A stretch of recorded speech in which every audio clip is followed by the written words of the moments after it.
السلام عليكم ورحمة الله وبركاته. ازيكم عاملين ايه؟ يا رب تكونوا بخير. رب اشرح لي صدري ويسر لي امري واحلل عقدة من لساني يفقهوا قولي. رب ادخلني مدخل صدق واخرجني مخرج صدق واجعل لي من لدنك سلطانا نصيرا. ما ننساش كده حبيباتي نصلي على الرسول، اللهم صل وسلم وبارك على سيدنا محمد. النهارده ان شاء الله عملت لكم جولة كده في الشقة زي ما انتم شايفين. جولة كده في أوضة الصالون بعد ما نضفناها بقى وفرشناها وتهدي حنا كده في التنظيفات بقى الشتوية وكده. اتمنى ان فيديو النهارده يعجبكم وينور رضاكم. ما تنسونيش بقى كده من اللايك والشير والسبسكرايب للقناة لو انت اول مرة تشوفيني. كده زي ما انتم شايفين بدأنا كده على طول بأوضة الصالون.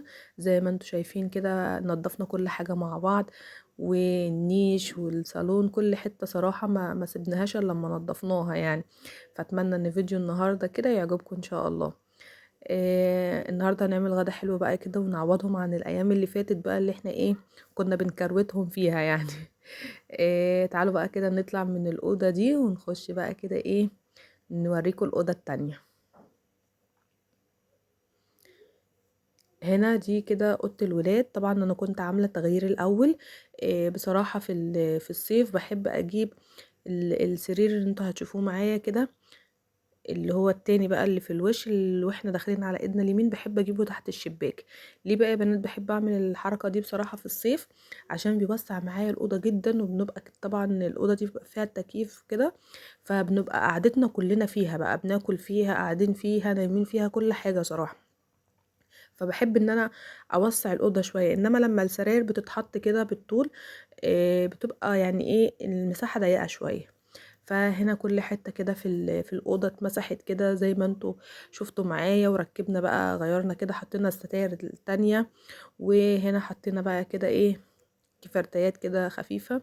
بس خلاص بقى الدنيا سقعت كده خالص، هبتدي بقى ان شاء الله بإذن الله في الروتين الجاي ان شاء الله بإذن الله نفرش بقى كده مع بعض ايه الدفايات وكده.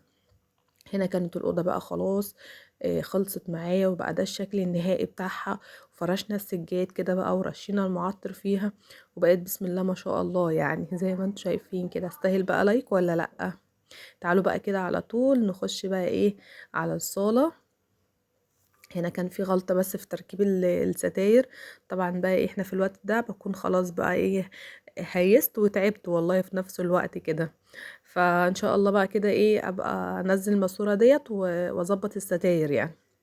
هنا انا كنت طبعا زي ما قلت لكم كده فرشت فرش الستاير القديم بقى.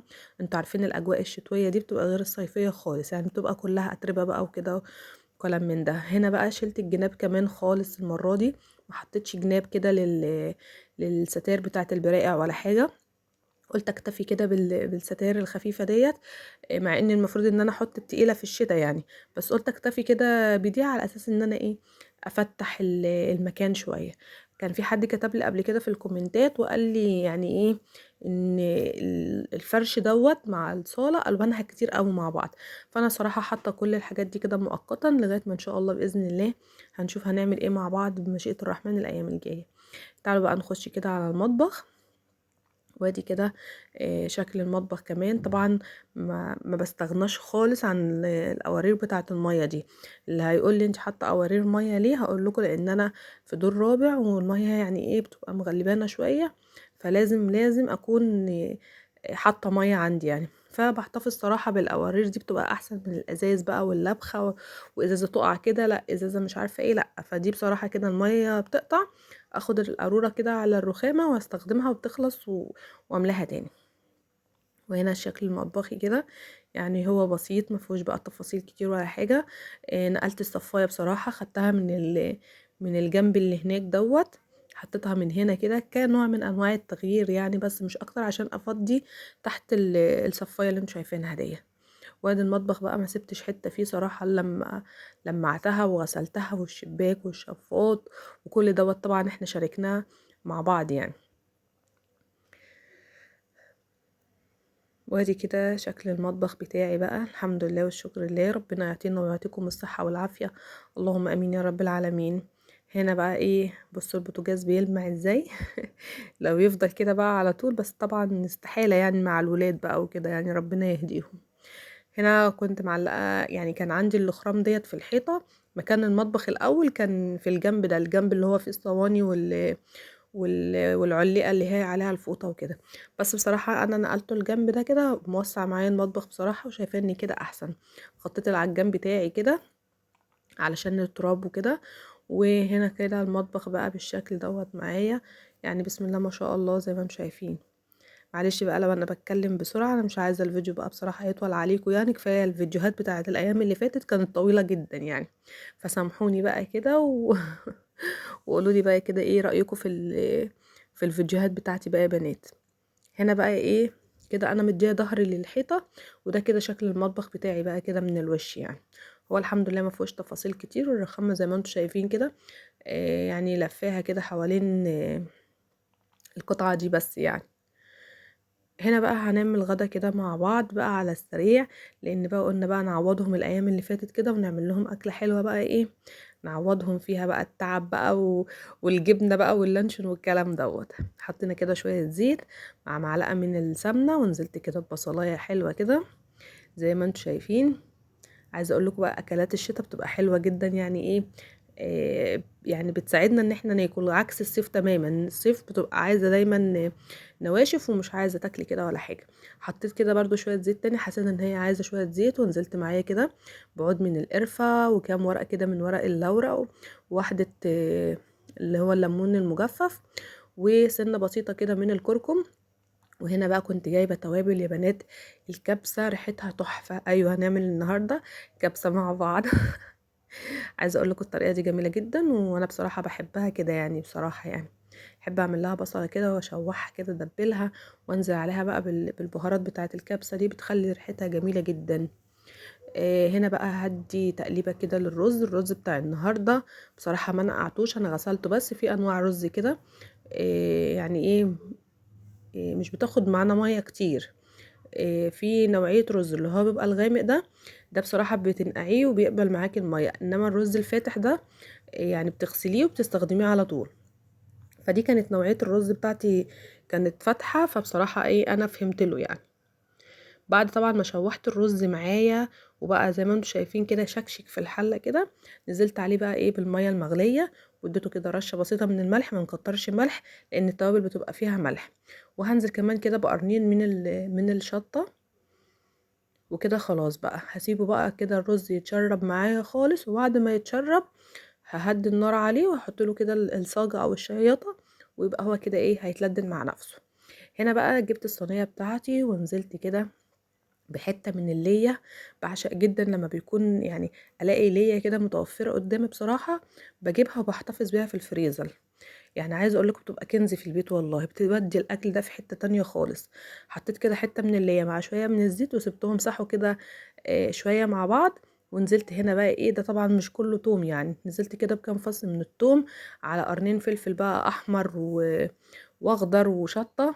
وعملنا بقى دقه التوم الحلوه ديت بالفلفل الاخضر، وطشيناها كده مع الايه مع اللي بقى والزيت. عايزه اقول لكم كانت ريحتها رهيبه والله العظيم، كانت ريحتها جميله جدا. هنزل عليها كده برشه من الكزبره الناشفه.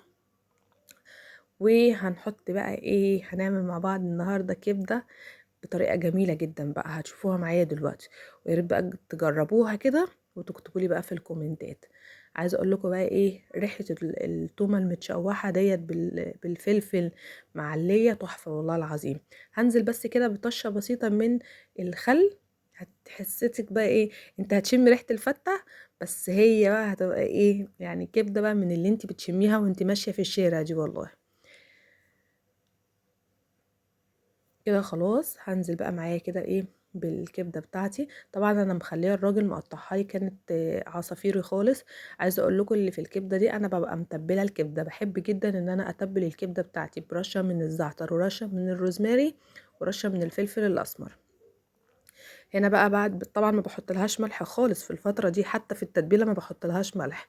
هنا بس فردت الكبده كده بس في الصينيه، ما بقلبهاش ولا حاجه، لان انا لو قلبتها هتجيب معايا ميه كتير. فانا ما بقلبهاش ولا حاجه لغايه لما تنشف كده وتمسك نفسها. عايزه اقول لكم ان انا النهارده بصراحه كنت حابه ان انا اعملها اللي هي خليته يقطعها لي اللي هي العصافير دي اللي هي بتبقى رفيعه شويه. كانت جميله جدا كده، ورمت معايا كميه بسم الله ما شاء الله زي ما انتم شايفين كده. نزلت عليها كده بشرايح من البصل، وهنديها تتبيله كده برضو مع بعض. طبعا في الخطوه دي احنا ما بنحطش يعني البصل الاول. طبعا الكبده دي بتتعمل بكذا طريقه، بس انا بصراحه يعني ايه بحب من وقت للتاني كده زي ما انتوا بقى متعودين معايا ان انا احب اغير وانوع كده في الاكلات. يعني مش خلاص احنا عملنا الكبده بطريقه فخلاص هنفضل طول عمرنا بنعملها بالطريقه دي، لا، كل مره بحب ان انا اعملها لهم بطريقه مختلفه. او اي اكله يعني الاكلات اللي بينفع ان احنا نجدد فيها لازم ان انا بصراحه اجدد برضو واطور من نفسي فيها برضو. فزي ما انتم شايفين كده حطيت بقى، نزلت كده بالفلفل الالوان اللي كان موجود عندي كده اخضر واصفر. وهنزل بقى هنا بقى ايه ابتدي ان انا ابهر تاني الكبده. طبعا بدي بقى رشه من الكمون، رشه من الفلفل الاسمر. وهنا بقى كنت خلاص بقى نزلت بالملح، يعني اخر حاجه بقى الملح كده يعني ايه نزلت بيه. ما بنزلش بالملح من الاول يعني كده عشان ما تشدش مني برضو وتقعد تنزل في ميه كتير. عايزه اقول لكم بقى الريحه كانت جباره، والله العظيم كانت جباره جدا. ريحه الكبسه مع الكبده كانت قلب البيت كله والله. هنا بقى نزلت كده معايا بطماطمية كبيرة كده قطعتها برضو شرايح، وعند ما انا نزلت بالطماطم وهديها تقليبتين يبقى انا كده خلاص هطفي النار. طبعا انا ما بسيبش الطماطم برضو معاها شوية عشان انا عايزة الكبدة بتاعتي ناشفة زي ما انتم شايفين كده، مش عايزة فيها مية ولا حاجة. كده خلاص الكبدة بقت جاهزة معايا بقى يا بنات. تعالوا بقى كده نشوف هنغرف بقى مع بعض كده ونشوف الاكل بتاعنا هيبقى عامل ازاي. بعد ما طفيت النار نزلت كده بنص ليمونية يعني، عصرتها كده على الكبدة وكده بقت خلاص. هبتدي بس الم كده من الرز كده اللي هو الورق اللورا اللي هي الليمون المجفف، الحاجات اللي زي كده القرفة الكلام ده هشيله بقى كله كده. وهنبتدي بقى ايه نغرف الاكل بتاعنا. بصوا الرز طالع بسم الله ما شاء الله مفرفر وجميل، ولا معجن ولا اي حاجه والله. هنا حبيت ان انا بقى ايه اغير لهم كده، هعمل لهم اشكال، هعمل لهم ورده. عايزه اقول لكم بنتي جت من الدرس بتقول لي ماما انتي خلاص حنيتي علينا بقى كده وخلاص إيه ايام الطوارئ راحت. قلت لها خلاص ايام الطوارئ راحت. هنا بقى بغرف في الاطباق التانية ديت. ما بملاهاش بصراحة عشان الولاد الصغيرين وهم مش هياكلوا كمية الرز دي كلها، فبغرف لهم كده على قدهم، ان عايزوا تاني بحط لهم. وهنا بنزل بقى كده حوالين الوردة بقى كده داير ما يدور كده بالشاورمة الكبدة. يعني عايزة اقول لكم والله العظيم كانت اكلة جميلة جدا وحلوة ويعني ومشبعة في نفس الوقت. بس هي بصراحة انا من الناس اللي ما بحبش الاكل حامي وولادي الصغيرين ما بيحبوش الاكل حامي. اما الكبار بقى كانوا عاشقين الاكلة دي لان هي كانت بصراحة مشطشطة شوية يعني. وهنا عبيت علبة برضو زي ما انتوا شايفين كده. ديت بقى شوفوا انتوا هتجيبوها بقى ايه يعني بمبلغ وقدره. العلبة دي دلوقتي في الغلا اللي احنا فيها هتجيبوها بمبلغ وقدره والله. بس بألف هنا بقى على اللي كال كده. جربوا بقى يا بنات الأكلة ديت واكتبوا لي في الكومنتات، وحاجة بقى تغيير كده انتوا عارفين بقى حيرة كل يوم. يلا اشوفكم في فيديوهات تانية كتير في حفظ الله وأمنه. مع السلامة.